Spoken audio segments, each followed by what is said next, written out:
dowladda Soomaaliya ay ugu baaqeen in la kala saaro arrinta badda iyo ganacsiga labada dal.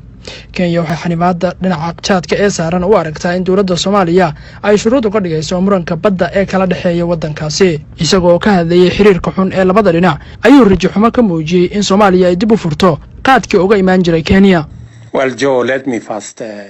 waxaa dhacay xoogaa isfahan la'aan ah oo u dhaxeeya dowladda Kenya iyo tan Soomaaliya sababa aan xiriir la lahayn muranka arrimaha jaadka.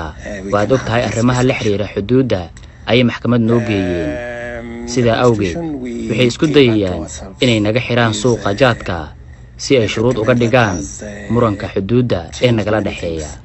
dhinaca kale madaxweyne ku-xigeenka Kenya wuxuu sheegay in xalholida xayiraadda jaadka laga sugi doono dowladda cusub ee imaan doonta Soomaaliya maadaama uu sheegay in Soomaaliya xilligan ay ku jirto xaalad doorasho.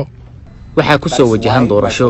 waad ogtahay marka ay doorasho jirto xaaladda aad ay u kacsan tahay. dadkii ay ahayd inay go'aan ka gaaraanna dhibaato ayaa haysata oo ma jirto qof doonayo inuu go'aan cad qaato waayo cod ayay raadinayaan. marka waxaan rumaysannahay in haddii arrimaha doorashada ay dhammaato waxaa noo suurgeli doontaa in aan helno dowlad aan la hadalno oo aan soo celinno suuqii qaadka oo aan horumar ka gaarno haddii aanu nahay Kenya. tan kale waxa ay tahay waa muhiim in aan helno badeecooyin aan qaadka uga maarmi karno.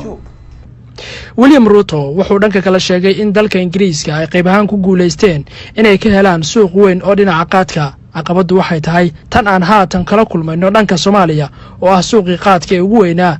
arrintaas ayuu sheegay inay iyadana dhinacooda ku adkaatay. wuxuu sidoo kale ka dhawaajiyay inay socdaan wada hadallo lagu xalinayo khilaafka hareeyay jaadkii ay Kenya gelin jirtay Soomaaliya. hase yeeshee